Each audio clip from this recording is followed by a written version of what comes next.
My job at Metro Baptist, the church that brought me to New York and ordained me, was ending. What should I do next? I said to my friend Lynn Pentecost, middle elder and Lower East Side Girls Club founder 9 years ago. Oh, you should come work at my church, Middle.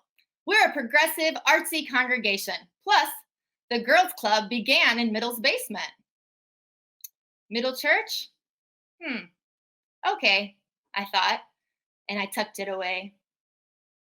We were playing poker and having a proper New York City brunch in a high-rise building overlooking Union Square. Through the cigar smoke, I met someone named Gabby DeVoe, who years later would become Jackie's daughter-in-law. We were fast friends, and when she left, she mentioned heading to Middle Church for Art and Soul, a Sunday night gathering. Middle Church. I tucked it away somewhere. 6 years ago, I was hosting a fundraiser for Parity, an organization that helps LGBTQ people reconcile sexual orientation with their faith. One of the honorees was Reverend Dr. Jackie Lewis. Jackie, I heard that night, was the senior pastor of Middle Church. Middle Church. I tucked it away. We were in the throngs of toddler parenting, 2 3-year-olds and a 1-year-old.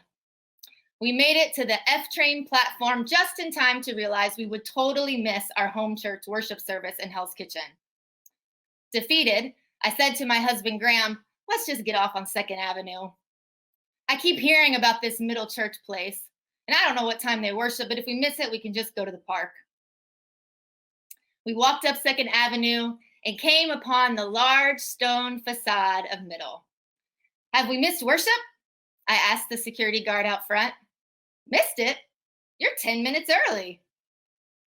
It was that day 3 years ago last Sunday that we walked into Middle Church for the first time. The queer icons surrounding the sanctuary, the bold preaching by Jackie, the divine singing, the soulful band, the warm welcome of Diane, Kelly, Lila, Marta, and Love. It all captivated us. It all felt like stepping into a song that had been playing our whole lives. In my senior year at college, I was asked to be one of the 3 preachers at closing convocation. As I walked up to the pulpit to begin preaching, ready to set my text on the lectern, 2 men came out of nowhere and physically removed the pulpit. Evidently, there were only 2 preachers that day. They were male, and I was just a speaker. Or in December 2020 speak, 2 men without degrees said I was fraudulent and comic to use my authority and asked me to be removed. Well, that's Reverend Amanda Hambrick Ashcraft to you now, gentlemen, and you can keep the title. I was interviewing for a church in Brooklyn. It came down to me and another candidate. The senior pastor, a white man, let it slip that he didn't think I could do the job with 3 small kids. Fast forward to June 2018. I'm literally wearing a small child and pushing 2 others in a double stroller, my stole sweating off my shoulders on the mall in DC.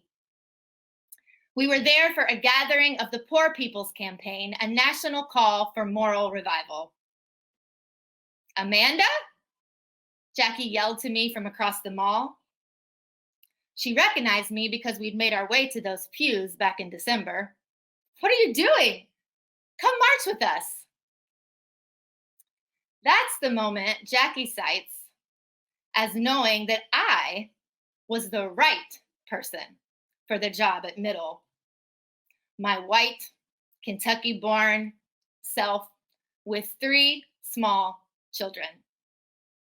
You come and sing that song that's inside of you, Amanda, here.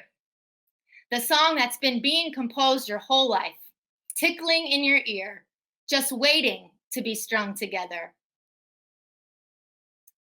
Mary, the mother of Jesus, had a song too.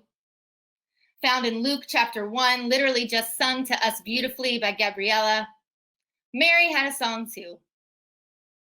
Now, in order to understand the significance of her song, we need to take a step back and understand the cultural and personal context into which she sang.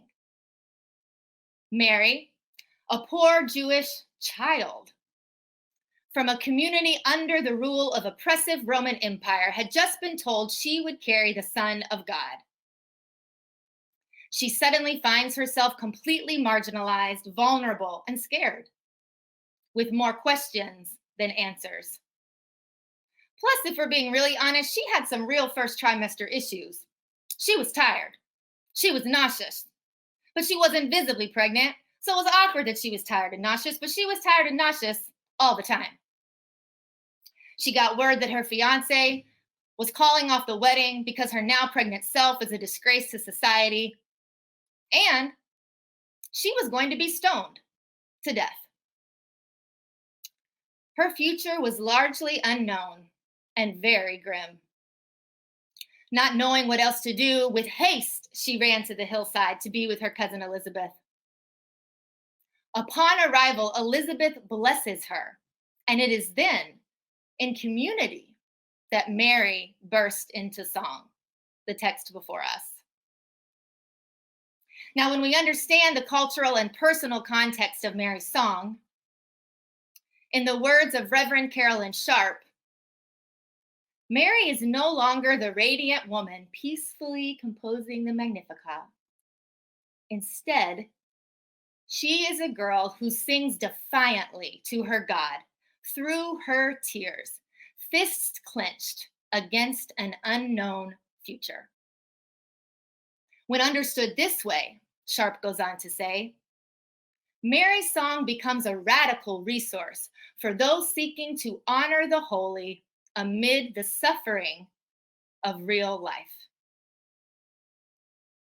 Like your church building, literally burning to the ground during the second week of Advent. In a year already marked by disease, death, racial and economic turmoil, and morally corrupt rulers. In perhaps never a more poignant time in all our living, we are standing, fists clenched against an unknown future. Can we sing defiantly to God through our tears? Can we sing through our questions? How long until I can see my grandkids again? How can I pay my staff now that indoor dining closes again tomorrow? When can I perform on a stage again? Can I do the work my soul calls me to do in the face of misogyny and sexism? Can I do the work my soul calls me to do in the face of racism, transphobia, classism? Mary's song is a song of hope and revolution that comes to us in community. It flips the ruling class on its head and tells of a future ripe with equality and justice. It's so revolutionary that in the last century, it's been banned in 3 countries that we know of. It's so subversive, the ruling class fears that the oppressed might start doing some things. The lowly might see themselves as powerful.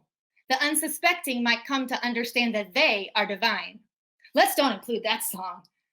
That's too powerful. Let's don't let Amanda have a pulpit. What overturning of the patriarchy might occur? Women with small children can't have jobs outside the home. What reversal of gender and family norms might occur? We can't be a church if we preach Black Lives Matter, defund the police, and trans lives are holy. What revolution might occur? I don't know what tomorrow will hold. I don't know when we will gather under a roof again. I don't know if the facade is going to stay or when the rebuilding will begin. I don't know when the vaccine will be available to everyone. or how many more people will die. But here's what I do know. There was once a young Jewish girl who also didn't know a hell of a lot.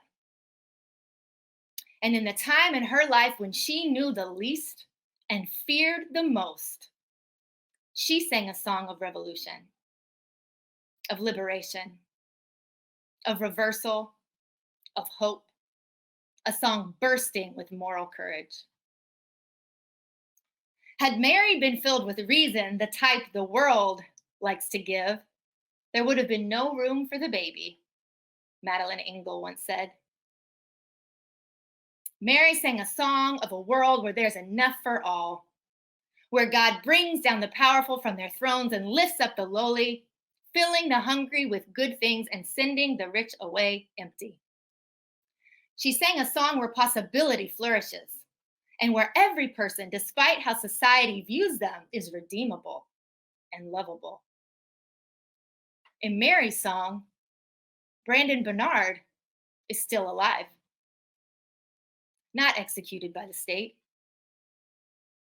What would Brandon's song be had we collectively blessed him and seen him as God sees him, the way Mary taught us to sing?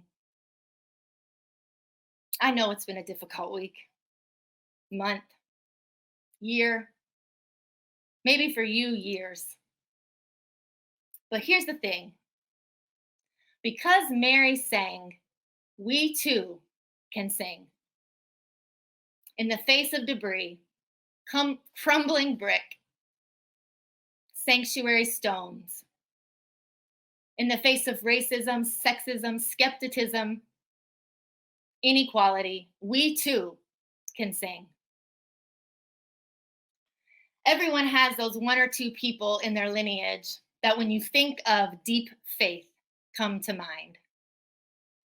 For me, that's my 98-and-a-half-year-old great aunt Mary, conveniently named, who lived herself through a tragic burning of her childhood home. Yesterday, I found out there's a COVID outbreak in her nursing home wing in Kentucky. I'm just calling to see how you are, Mary, I said yesterday on the phone. Oh, thank you, she said. You know there's a vaccine coming. Bursting with hope in the face of the unknown.